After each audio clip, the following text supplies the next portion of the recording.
first and foremost, is a deeply personal reason, and that's because I think so many people in this room have a woman who inspires them.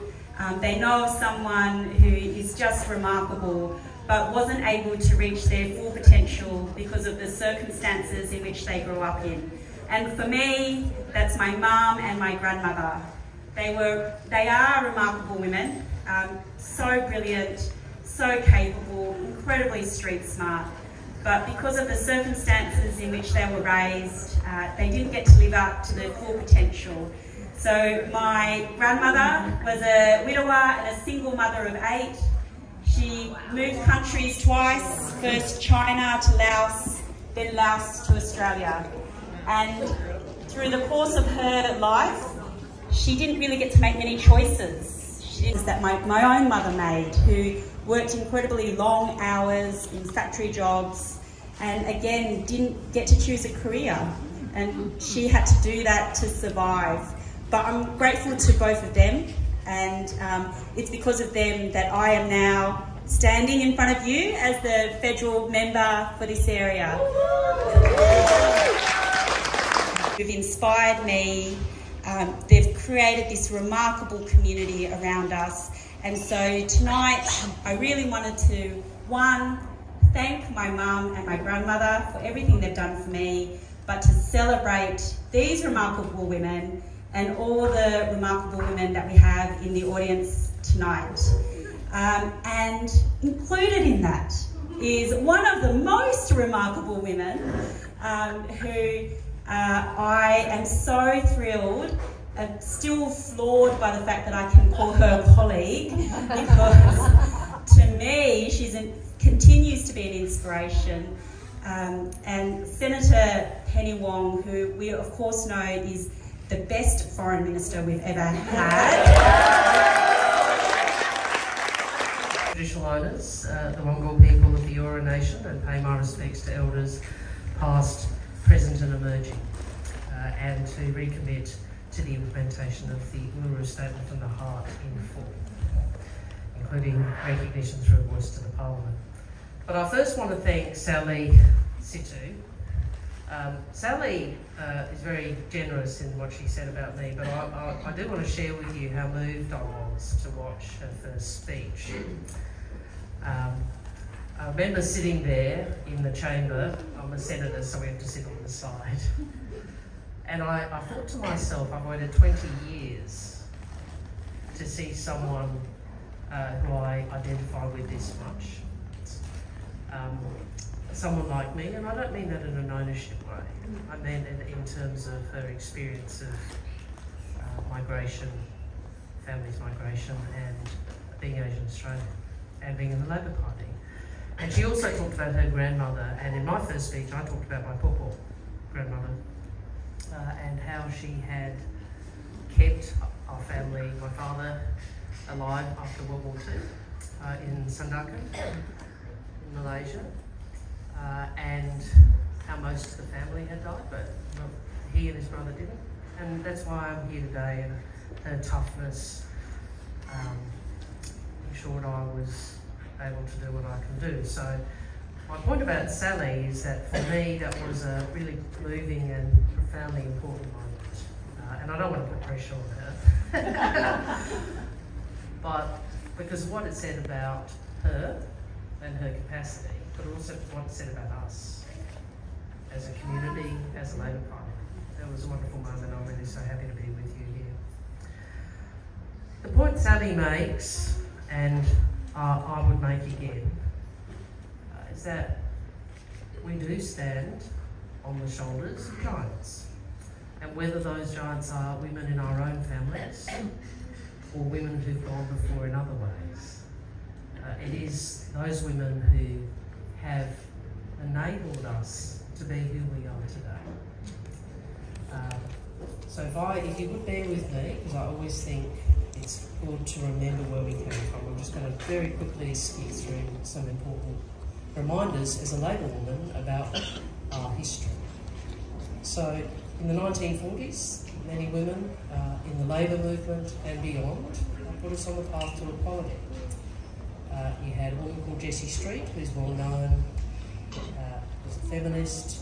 She convened women's movement entities, including the Australian Women's Conference for Victory in War and Victory in Peace. She was appointed as the first Vice President of the Commission of the Status of Women for the United Nations in 1946. And she was key to the reason why Australia has a permanent place on that commission. So that is a commission which is about working internationally and multilaterally to try and advance the cause of equality for women.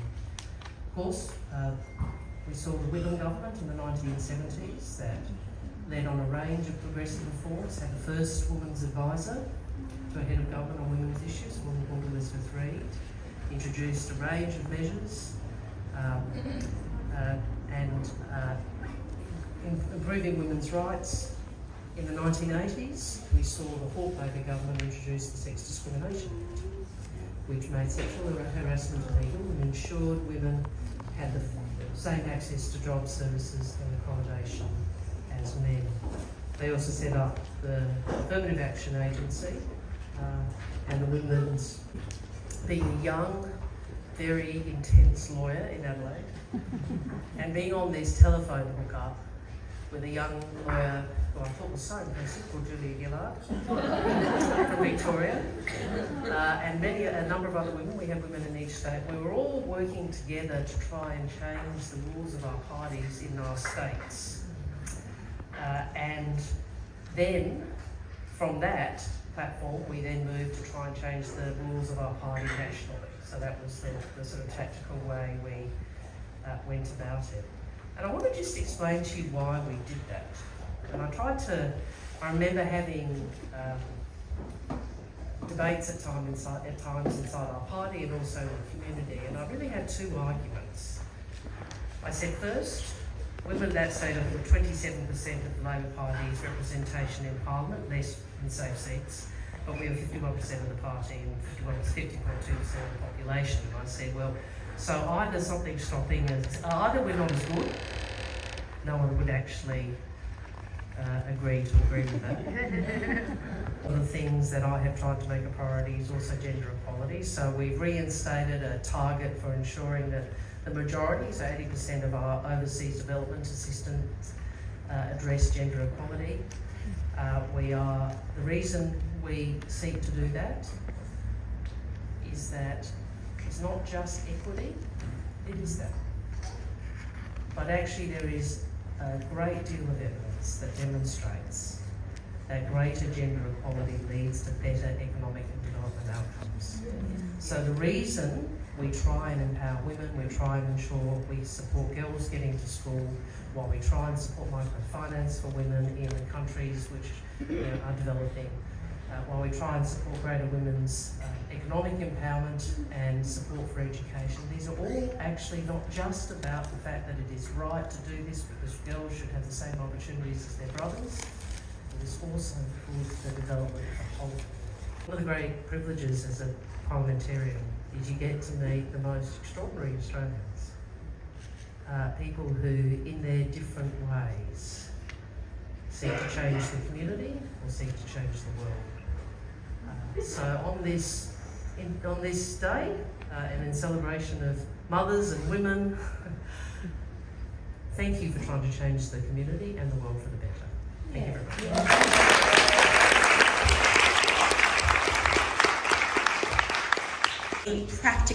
Practical, real support to Muslim women and children, and I was just struck by how unassuming she is when you first meet her, but what a powerhouse she is. So, Zabla.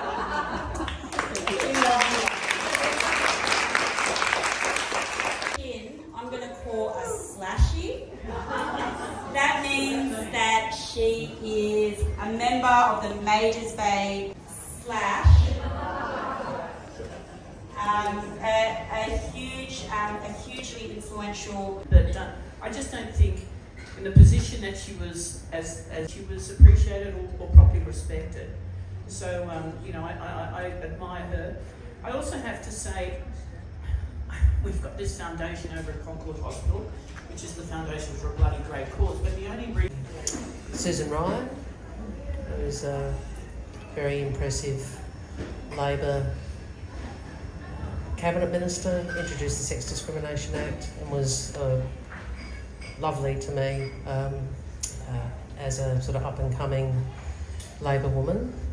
Joan Kerner, who was the first person really to sort of push for affirmative action, and did a good version of I Love Rock and Roll, if you ever want to have a look at that.